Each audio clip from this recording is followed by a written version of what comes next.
Hey guys, it's Jason Creel and you're watching A Lawn Care Life. I want to talk to you about scheduling your mowing clients, whether you should do it weekly, bi-weekly, is there some other schedule, should you allow the customer to pick?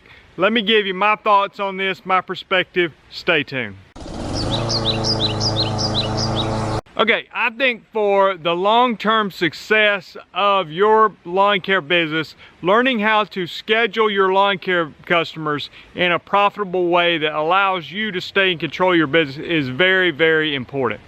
Now, with that being said, I want to give some perspective on this, whether we should, be scheduling people for weekly, bi-weekly, or something else every 10 days, or, whatever, every 3 weeks, once a year.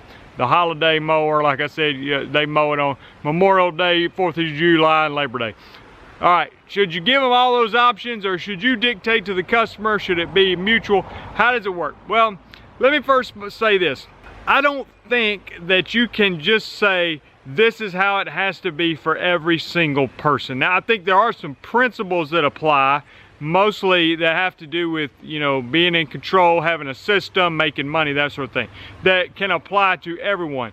But we're not all in the exact same market, and so for you to say that, this is how I do it and that's how everybody should do it is, to me, that doesn't make a lot of sense. So I'm not going to tell you that. Let me just talk to you about the area I'm in and what seems to work here, and then I want to talk to you about maybe some different circumstances and why this might not work for everyone.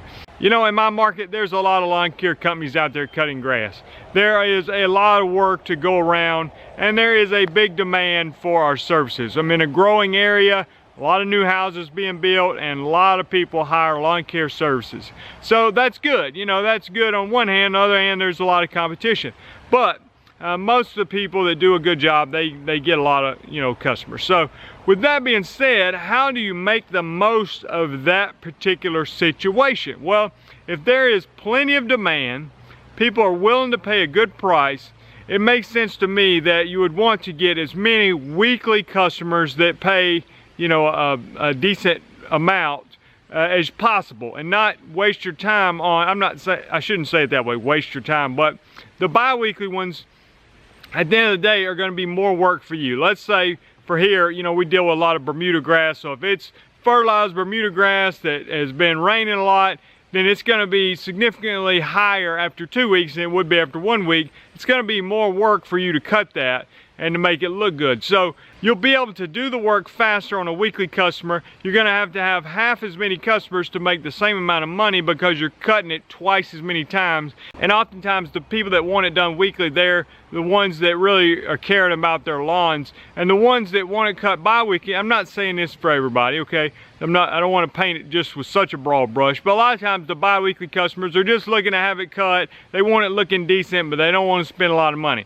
Okay, and those are fine. There's lawn services that can provide service for them, but as far as maximizing profit, I think you can make more money off the weekly customers. A lot of them you can even get paid year-round. So are there exceptions? Should everybody just go after the weekly customers? Well, I don't think so, and here's why.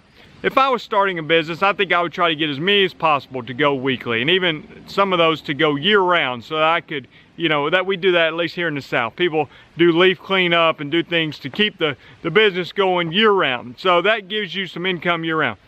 That being said, if I was just starting out and I found people that wanted it just bi-weekly and they insisted on, no, I'm not paying for weekly, maybe you charge them a slightly higher rate for bi-weekly, but I would probably take those on as well until my business got fully established, meaning that you had enough work to keep you busy 40 hours a week.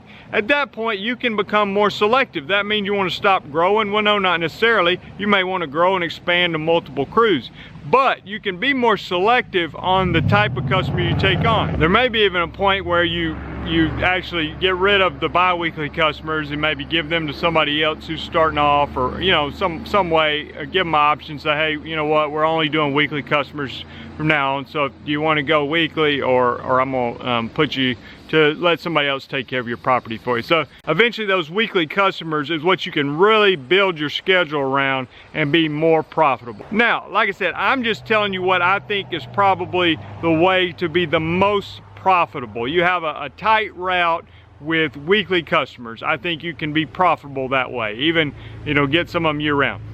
Is that the only way to have success in lawn business? Of course not. You know, you have biweekly customers, they pay too. You might charge them a little bit more like we talked about. And if you find some biweekly customers, you know, they're not as high maintenance, you know, so it can almost be a good thing if they just want it cut and they don't need it, you know, looking perfect. Maybe that's a situation that works for you. And the reason I say you can't use the same formula for everybody is because we're not all in the same market. If you're in a more rural area, you know, there's probably not as much of a demand for lawn care services. Now, maybe there's not as much competition too, so it may even out, but sometimes you end up, you know, with people that just want it bi-weekly and they're not looking to have that manicured lawn because there's not a lot of neighborhoods that have hundreds of houses where they're all, you know, manicured lawns. Well, if that's the case, then you may not have a choice but to go bi-weekly because that's the only way you're going to be able to fill up your schedule. If you say, well, I'm only going to do weekly and I'm only going to do year-round, I'm only going to do this, that, and the other, well, that's fine if you can fill your schedule up with that.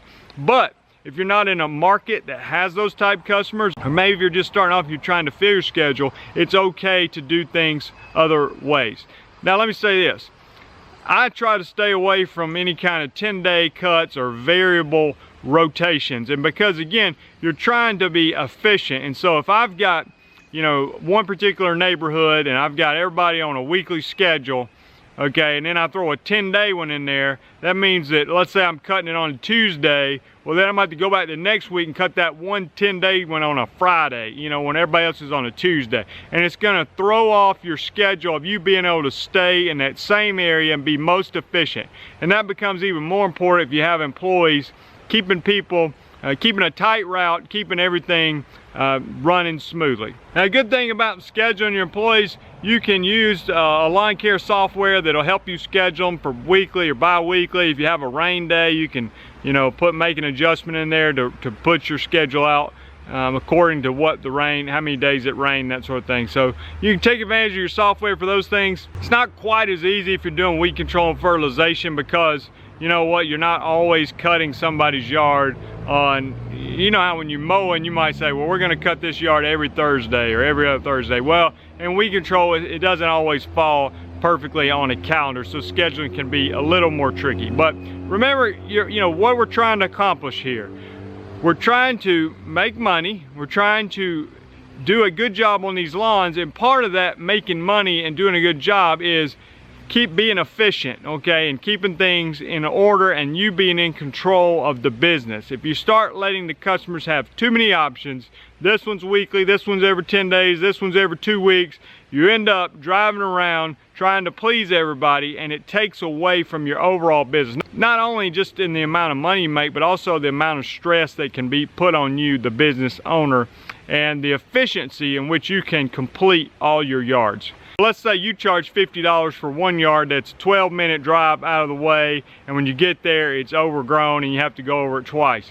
That's not as good as somebody else that charges $50 for a yard, and he just so happens to have 15 yards in that same neighborhood that he cuts weekly, and he can keep them all manicured and do them all in the same day. Okay, $50 is $50, but one $50 might have took you an hour and a half to make, the other might have took you 20 minutes to make, okay? You gotta understand what your objectives are and keep focused on what you're trying to accomplish as a lawn business. Let me hear from you guys. How do you schedule? Do you take on bi-weekly customers? Do you take on one-time cuts?